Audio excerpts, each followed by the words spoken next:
오늘 함께 나눌 말씀의 제목은 감사신앙의 회복입니다. 다 같이 함께 따라할까요? 감사신앙의 회복. 감사신앙의 회복. 여러분, 제가 언젠가 한국 교회 안에서 원불교 신자가 점점 늘어나고 있다, 이런 말씀을 드린 적이 있습니다. 기억이 나세요? 원불교란 뜻은 무슨 뜻이라고 그랬죠? 원불교인이란 원망과 불평이 많은 교인을 두고 하는 말입니다. 불교 신자가 많이 생겨난다는 게 아니고요. 그렇다면 우리가 이 원불교인을 졸업하는 방법이 무엇일까요? 그것은 감기교인이 되는 것입니다. 지금 독감이 유행하는데 목사님 뭐 감기 걸리라고 말씀하시냐, 이렇게 볼 수도 있는데 그런 뜻이 아닌지는 아시겠죠? 그렇다면 감기교인은 뭘까요? 감사하고 기뻐하는 교인. 범사에 감사하고 항상 기뻐하는 교인. 그러면 된다는 겁니다. 감사하며 기뻐하는 마음속에 무슨 원망과 불평이 자리를 잡을 수 있단 말입니까?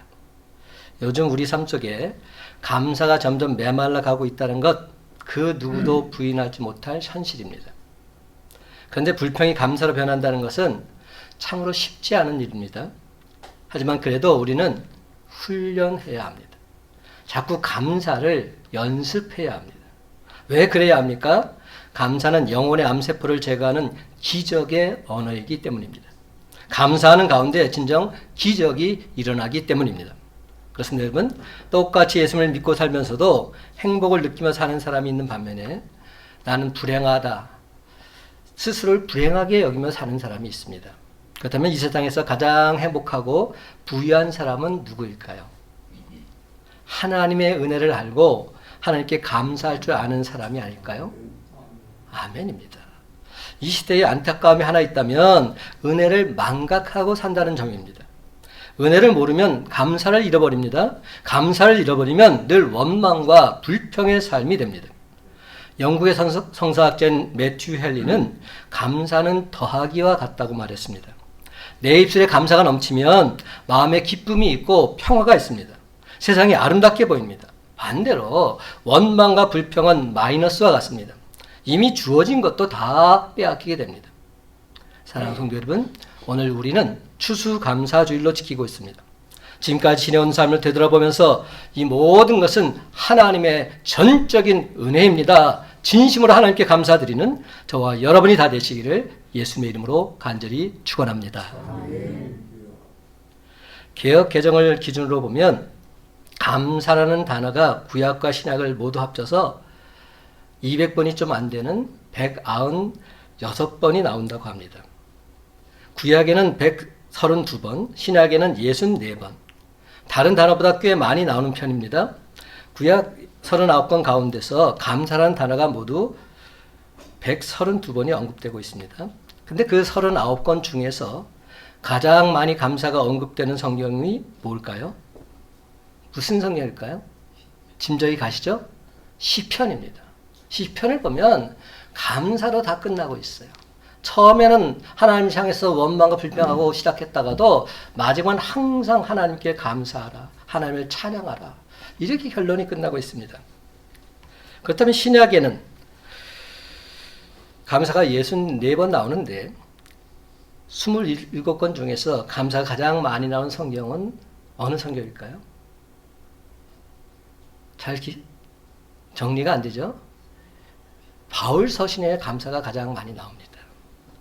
성경에서 반복은 강조를 뜻한다는 관점으로 성경을 보게 된다면 감사가 구약 132번 중 77번이 시편에, 신약 64번 중 48번이 바울 서신에 나옵니다. 그러니까 구약에서 감사를 가장 많이 말했던 사람은 누굽니까? 다윗입니다. 그리고 신약에서도 수많은 사람들이 있는데 그 중에서 감사를 가장 많이 언급한 사람, 사도 바울입니다.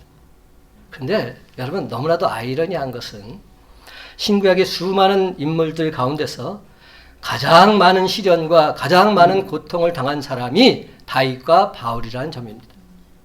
그 누구보다도 많은 시련과 고난을 겪어야만 했습니다. 그러므로 다윗의 삶을 통해서, 바울의 삶을 통해서 우리가 알게 되는 한 가지 분명한 사실은 감사는 좋은 환경에서만 나오는 것은 아니라는 것입니다. 그렇다면 여러분, 하나님 마음에 맞는 자 다윗은 과연 어떻게 감사하는 삶을 살았을까요? 그가 범사에 감사하는 삶을 살 수 있었던 것은 하나님 절대 주권 신앙에서 비롯되었다 말할 수 있습니다. 오늘 말씀의 핵심 주제입니다. 하나님 절대 주권 신앙. 다윗 왕은 성전 건축을 준비하면서 하나님 앞에 드리는데 주의 손에서 받은 것을 주께 드렸을 뿐입니다. 이런 마음으로 드리고 있습니다. 주님의 것을 주님께 도로 드립니다. 이렇게 드렸던 겁니다. 여러분, 다윗 왕과 백성들이 즐거운 마음으로 드린 이 물자와 자재들, 다윗의 뒤를 이어서 왕이 된 솔로몬 때에 아름답고 웅장한 성전을 건축해서 봉헌하게 되는 영광과 축복을 누리게 됩니다. 그러므로 만약 다윗에게 한평생을 어떻게 살았느냐 물어봤다면 다윗은 아마도 분명히 이렇게 대답했을 겁니다. 우리가 잘 아는 시편 23편 말씀, 여호와는 나의 목자시니 내게 부족함이 없습니다. 이제 나는 여호와의 집에 영원토록 살게 될 줄로 믿습니다. 그렇다면 여러분, 사망의 음침한 골짜기를 다닐지라도 결단코 해를 두려워하지 않고서 여호와는 나의 목자라 고백했던 다윗 왕처럼 여러분들 그 어떤 경우에도 여호와는 나의 목자이십니다. 이렇게 고백할 수 있으시겠습니까? 어머니의 목자도 아니고 아버지의 목자도 아니고 여기는 이대성 목자의 목자도 아니고 나의 목자이십니다. 이런 고백을 진정하실 수 있느냐는 말입니다. 여호와는 나의 목자이십니다. 이렇게 진정 고백할 수만 있다면 여러분도 내게 부족함이 없다고, 내 잔이 넘친다고, 내가 여호와의 집에 영원히 살게 될 줄 믿느라고 당당하게 선포하게 될 줄로 믿습니다. 그렇습니다. 여호와는 나의 목자이십니다. 일평생 고백하며 살았던 다윗 왕은 인생의 막바지 순간에 너무나도 기쁨과 감격이 이어서 하나님께 감사의 제사를 올려드리고 있습니다. 그렇다면 다윗은 어떻게 감사를 드리고 있을까요? 첫째로 다윗은 그 무엇보다, 그 누구보다 하나님께 감사를 드리고 있습니다. 그렇습니다. 다윗은 하나님께 감사를 드립니다. 여러분, 그는 이런저런 선물을 주셔서 감사합니다 이렇게 말하기 전에 그 선물을 주신 하나님께 감사드리고 있는 겁니다. 그래서 다윗은 선물보다는 그 선물을 주신 분, 즉 하나님께 감사드리고 있습니다. 기프트보다는 기버에게 감사를 드리고 있는 것이죠. 다 같이 10절과 11절 한 목소리로 읽기 원합니다. 10절과 11절 시작. 다윗이 온 회중 앞에서 여호와를 송축하여 이르되 우리 조상 이스라엘의 하나님 여호와여 주는 영원부터 영원까지 송축을 받으시옵소서. 여호와여 위대하심과 권능과 영광과 승리와 위엄이 다 주께 속하여 싸우니 천지에 있는 것이 다 주의 것이로소이다. 여호와여 주권도 주께 속하여 싸우니 주는 높으사 만물의 머리이심이니이다. 아멘. 여러분, 하나님이 우리에게 무엇을 주셔서 감사하다는 것은 두 번째입니다. 우선 먼저 하나님이 존재하신다는 사실, 하나님 그분은 위대하고 선하신 분이라는 사실, 쉬지 않고 지금도 일하고 계시다는 그 사실만으로 우리는 하나님께 감사드리고 있습니다. 그렇습니다. 여러분, 하나님이 존재하신다는 이 사실이 얼마나 감사한지요. 조금 전에 우리 천주희 집사님께도 기도하셨어요. 하나님께서 나 같은 죄인을 구원하시기 위해서 이 땅에 오셨고 십자가에 달려 죽으시기까지 피를 흘리셨고 부활하셔서 영원한 생명의 첫 열매가 되어주셨는데 이보다 더 감사한 일이 어디 있겠습니까?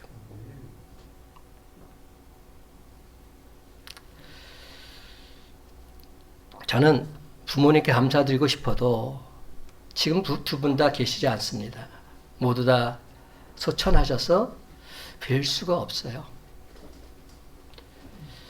여러분, 우리가 부모님을 자주 찾아뵙지 못해도 그 부모님이 살아계신 것만으로도 얼마나 감사한 일인지 모릅니다.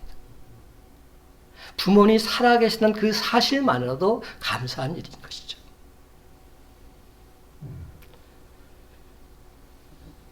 더구나 우리를 영원토록 사랑하시는 하나님이 존재하신다는 사실 얼마나 감사한 일입니까? 만약 하나님이 안 계시다면 우리가 힘들고 어려울 때 누구에게 간구하겠습니까? 우리가 지치고 피곤할 때 누구 품에 안기겠습니까? 절체절명의 순간에 우리가 과연 그 누구의 도우심을 받을 수 있단 말이겠습니까? 하나님이 안 계시다면 우리는 매우 비참해질런지도 모릅니다. 하나님은 지금도 살아계시고 바로 그 하나님이 나의 아버지가 되신다는 이 사실이 감사한 겁니다. 다윗은 하나님의 속성을 위대하시고 권능과 영광과 승리와 위엄이 있으신 분이라 노래합니다. 그렇습니다, 여러분. 우리가 믿는 하나님은 무능한 존재가 아닙니다. 권세와 능력이 충만하신 전능하신 하나님이십니다. 영광스러운 하나님이십니다. 패배하는 하나님이 아니라 항상 우리에게 승리를 주시는 하나님이십니다. 품격 없는 하나님이 아니라 위엄이 있으신 하나님이십니다. 이런 하나님이 우리의 아버지가 되신다는 바로 이 사실이 얼마나 감사한 일인지 모릅니다. 만약 아버지가 애를 전혀 돌보지 않고서 때리고 차고 괴롭히면서도 야, 내가 네 아비야, 이런 권리만을 주장하면 여러분은 어떻게 하시겠습니까? 설사 그런 분이 우리의 아버지라 할지라도 저와 여러분은 어찌할 수 없습니다. 그런데 그런 아버지가 아니라 참으로 위대하고 선하신 하나님이 우리의 아버지가 되시니 이 얼마나 감사한 일입니까?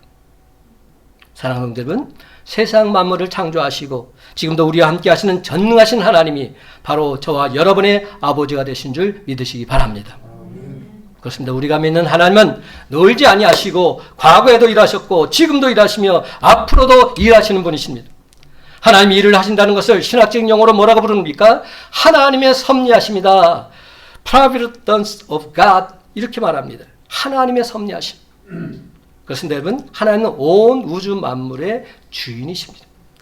성경이 이렇게 시작합니다. 창세기 1장 1절, 태초에 하나님이 천지를 창조하시니라. 이는 곧 하나님이 천지 만물을 있게 한 주인공이시다, 이런 말씀입니다. 그렇습니다. 천지 만물은 어떻게 하다 보니까 우연히 자연 발생적으로 생겨나거나 혹은 진화를 거듭해서 그렇게 생겨난 것이 아닙니다. 천지 만물은 그것을 있게 한 분명한 주체가 있으십니다. 그분이 바로 하나님이십니다. 사랑하는 성도 여러분, 이 세상과 그 안에 있는 모든 것의 소유권은 그것을 창조하신 하나님께 있습니다. 여러분, 하나님께서 천지 만물을 창조하셨다면 그 소유권이 하나님께 있는 것은 너무나도 당연한 일 아닙니까? 그럼에도 불구하고 이 세상의 주인이 마치 나 자신인 것처럼 그렇게 우리는 착각하며 살고 있지는 않습니까? 이는 지극히 신성모독적인 생각입니다. 세상과 함께 하나님에서 창조된 피조물인 우리는 세상의 주인이 될 수 없습니다. 물론 하나님은 세상을 창조하실 때 사람을 중심으로 창조하셨고 사람에게 그 관리를 위임하셨습니다. 그러면 사람은 그것들을 잘 관리하고 보존해야 될 책임과 의무가 있습니다. 하나님께서 허락하셔서, 하나님께서 축복하셔서 우리가 잠시 잠깐 동안 그것들을 보관하고 있을 뿐입니다. 제 아무리 등기가 내 이름으로 되어 있다 할지라도 진정한 소유주는 하나님이십니다. 내가 가진 것, 내가 입고 있는 것, 내 이름으로 되어 있는 것, 이 모든 것이 다 하나님의 것입니다. 뿐만 아니라 나도 하나님의 것이요, 내 생명까지도 하나님의 것입니다. 그런데 참으로 안타까운 것은 이 땅에 사는 수많은 사람들이 이 사실을 모르고 살고 있다는 겁니다. 자기 인생이 정말로 자기 것인 줄로 압니다. 자기가 잠시 가지고 누리고 있는 것들 모든 것이 평생 자기 것인 줄로 착각하고 살아갑니다. 그래서 진정한 소유주신 하나님을 인정하려 들지 않습니다. 하나님의 뜻을 생각지 않습니다. 오직 자기 뜻대로 소유권을 행사하려고 합니다. 정말 이제 크나큰 착각입니다. 이는 너무나도 무서운 죄가 아닐 수 없습니다. 여러분, 하나님 절대 주권 신앙의 핵심은 하나님을 하나님 되게 하는 것입니다. 그렇습니다. 하나님을 하나님 되게 하라. 하나님께서 우리의 진정한 주인이심을 인정하고서 하나님 그분이 주권을 온전히 행사하실 수 있도록 하나님께 돌려드리는 것, 이것이 하나님 절대 주권 신앙이라 말할 수 있습니다.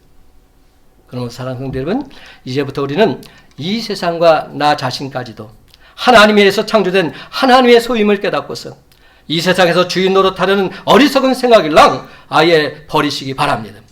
하나님의 선한 청지기답게 하나님께서 우리에게 맡겨진 이 세상 잘 관리하고 보존함으로써 우리의 사명을 온전히 다 감당해 나가시기 바랍니다. 이와 함께 우리는 우리가 소유한 것, 예컨대 재물과 시간과 재능과 자녀와 나 자신의 생명까지도 모두가 다 하나님이 참된 주인이라는 사실을 인정할 수 있어야 합니다. 그리할 때 우리는 진정 자신의 소유와 시간과 목숨까지도 다 바쳐서 하나님을 온전히 섬길 수 있게 될 줄로 믿습니다. 시편 24편 1절은 말합니다.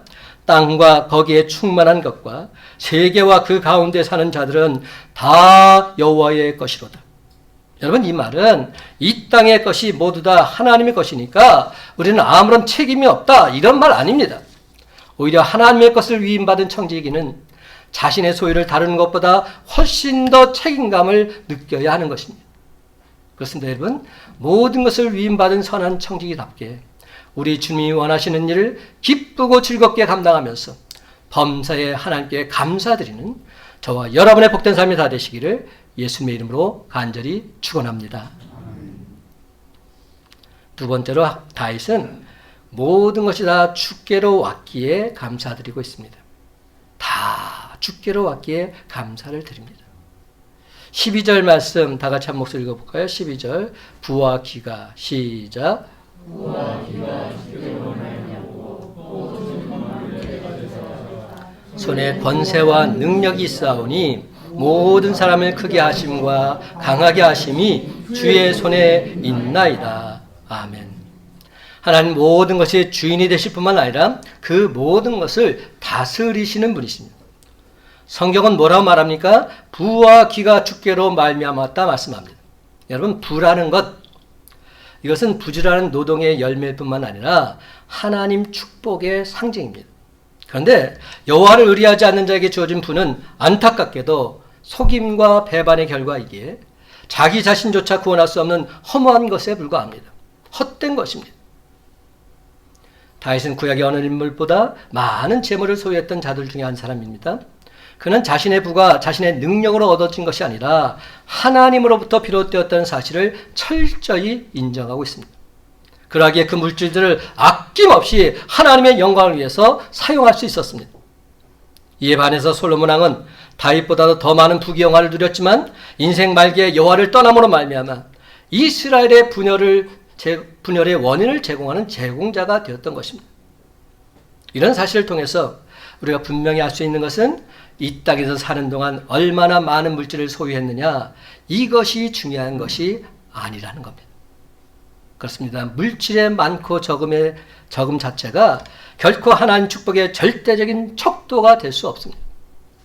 그러므로 이제 우리는 오직 자신에게 주어진 부가 하나님으로부터 왔다는 사실을 인정하고서 그 물질을 하나님 영광을 드러내는 일에 온전히 사용하는 것, 이것이 그 무엇보다 중요합니다. 또한 여러분, 귀라는 말, 이 말은 사람에게 하찮은 존재가 아닌 존귀한 존재로 여김받는 것을 귀하다, 이렇게 말하지요. 그렇습니다. 이렇게 하나님께로부터 부와 귀가 말미암았다 말씀하고 있습니다. 부와 귀가 주께로 말미암고. 그런데 여러분, 대부분의 사람들이 이 세상에 추구하고 있는 것이 무엇입니까? 바로 이겁니다. 부귀영화, 이걸 추구하며 살아갑니다. 하지만 참된 부귀영화를 누리는 사람은 하나님을 경외하는 자세를 늘 가져야 합니다. 다윗 왕은 권세와 능력이 주의 손에 있다고 했습니다. 여기서 우리는 권세와 능력을 한마디로 힘이다, 파워다, 이렇게 정의할 수 있습니다. 세상을 살아가면서 모든 사람에게 필요한 것이 바로 힘입니다. 사람에게 있어서 힘은 매우 중요합니다. 힘이 있어야 생명도 유지될 수 있기 때문입니다. 이 세상을 떠나는 사람들은 사실 기력이 다해서 그래서 영원히 떠나게 되는 것입니다. 만약 내가 어떤 중병에 걸렸다 할지라도 그 병을 이길 수 있는 힘만 있다면 건강을 다시금 회복할 수 있습니다. 그렇습니다. 힘이 있는 사람은 맡겨진 일을 더 잘 감당할 수 있고, 힘이 없으면 아무리 의욕이 있다 할지라도 그 일을 감당할 수 없습니다. 그러므로 사람에게 있어서 힘은 매우 중요합니다. 그런데 여러분, 힘은 지력, 재력, 권력, 체력 등 너무나도 다양합니다. 지력을 얻기 위해서는 공부를 해야 되고, 재력을 얻기 위해서는 사업을 해서 돈을 모아야 되며, 권력을 얻기 위해서는 정치가가 되어야 하고, 재력을 얻으려면 열심히 운동을 해야 합니다. 시편 18편 1절에 보면 다윗 왕은 이렇게 노래합니다. 나의 힘이신 여호와여, 내가 주를 사랑하나이다. 그는 하나님이 그의 힘이시다 노래하고 있습니다.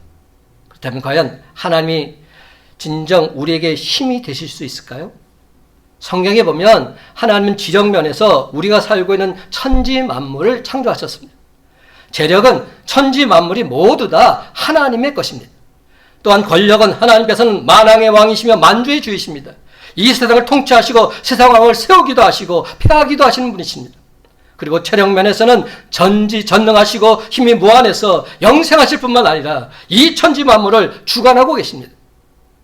그렇습니다. 하나님은 이 모든 것을 다 소유하고 계신 분이시기에 그 어떤 환경 속에서도 우리의 힘이 되실 수 있는 줄 믿으시기 바랍니다.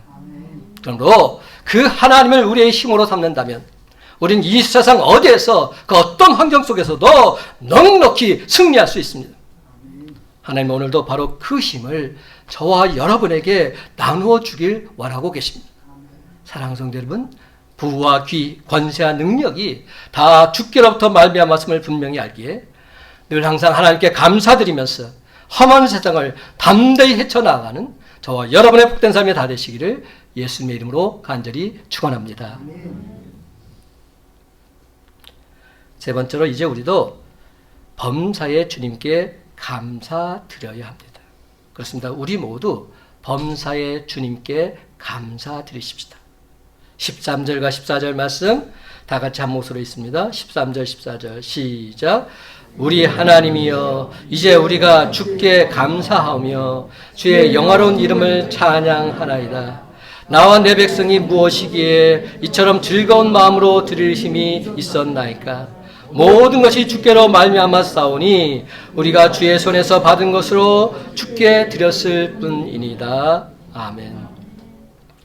모든 것이 다 하나님께로부터 왔다는 이 사실을 믿는 성도, 범사에 하나님께 감사드리지 않을 수 없습니다. 근데 정작 문제는 감사가 늘 항상 넘쳐나야 될 인간관계와 하나님과의 관계가 시간이 흐르면 흐를수록 점점 더 식어지고 갈등과 미움과 증오가 전염병처럼 퍼지고 있다는 데 있습니다. 이러한 안타까운 상황 속에서 하나님 당신 백성들에게 범사에 감사할 것을 말씀하고 계십니다. 참으로 놀랍게도 하나님 마음에 맞는 자 다윗은 오늘 말씀 속에서 하나님이 함께 하신 은혜를 생각하면서 범사에 감사하며 찬양을 부르고 있습니다. 그렇습니다. 하나님 절대 주권 신앙을 가진 성도는 다윗 왕처럼 하나님께 늘 항상 범사에 감사하며 찬양할 수 있습니다. 그렇다면 우리가 하나님을 어떻게 아는 것이 진정 하나님을 바로 아는 것일까요? 하나님을 만유의 창조주이시며 주권자로 아는 것입니다. 그뿐만 아니라 만유의 창조주이시며 주권자이신 하나님이 바로 나의 하나님심을 깨달아 아는 것입니다. 나는 그의 백성이요 그의 양임을 아는 것입니다. 시편 95편 7절에서 우리는 하나님의 손이 돌보시는 양이라고 했습니다. 또한 시편 23편 1절에서 다윗은 여호와는 나의 목자시라고 했습니다. 예수님께서도 당신 자신을 저와 여러분의 선한 목자라고 말씀하셨습니다. 그렇습니다. 예수님은 하나님의 아들이십니다. 아니, 하나님이시죠. 그리고 예수님 안에 있는 우리는 모두가 다 하나님의 자녀들입니다. 하나님이 예수님 안에서 우리 아버지가 되신다는 이 사실보다 더 중요한 하나님 이해는 없습니다. 이는 우리가 하나님으로부터 얼마나 큰 은혜와 사랑을 받고 있는지를 가장 단적으로 말해주고 있기 때문입니다. 하나님은 우리에게 있어서 사랑 그 자체이십니다. 성경은 말합니다. 하나님은 사랑이시라. 하나님께서 나의 아버지라면 그분의 사랑은 의심할 여지가 없습니다. 마태복음 7장 7절과 8절을 말합니다.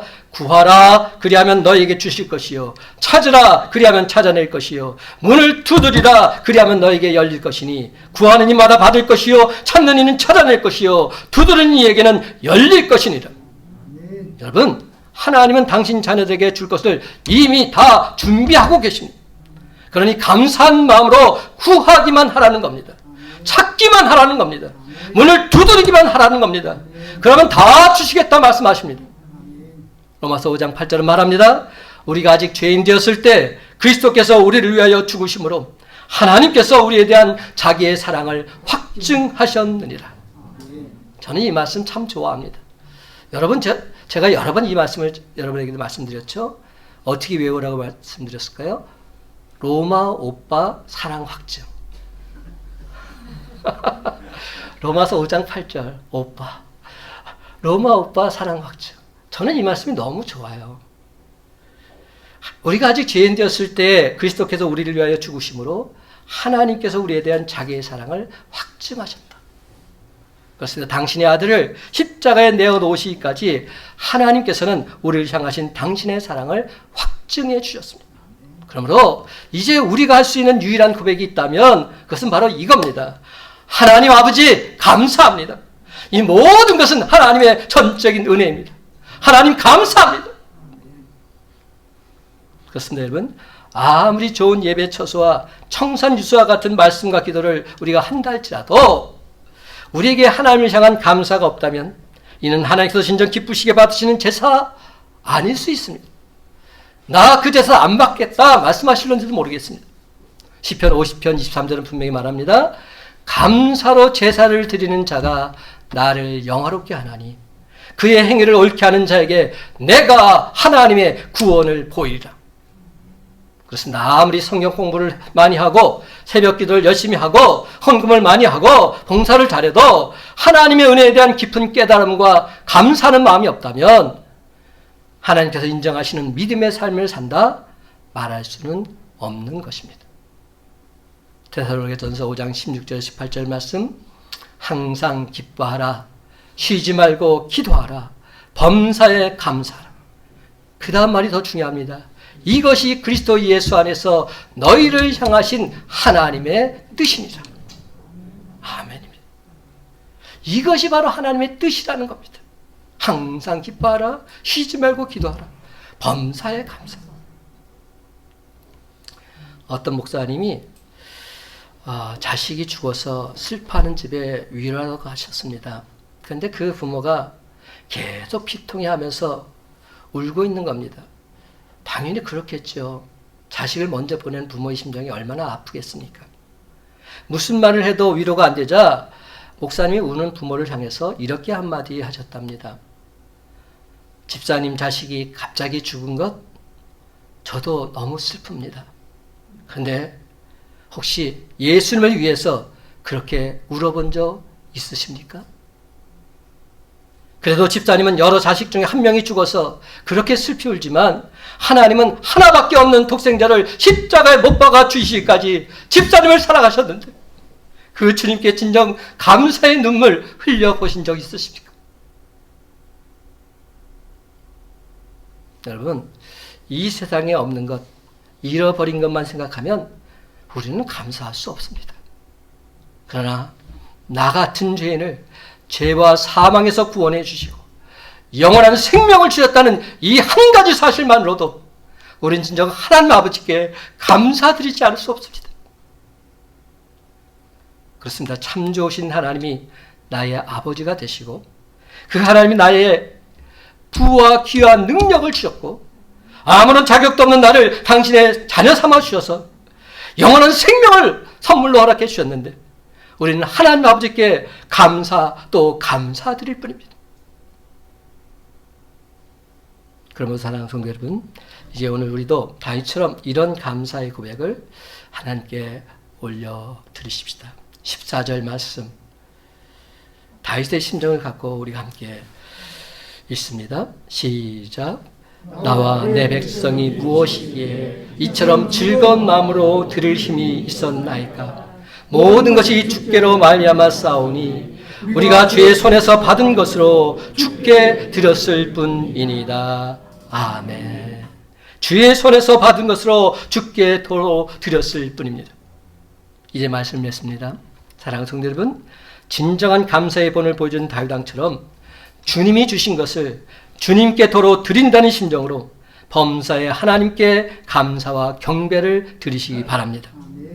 그렇습니다. 여러분, 이제부터는 언제 어디서 무슨 일을 만나든지 결코 편함없이 진실된 마음으로 주님께 감사를 드림으로 하나님 마음에 맞는 자로 확실히 인정받는 저와 여러분이 다 되시기를 예수님의 이름으로 간절히 축원합니다.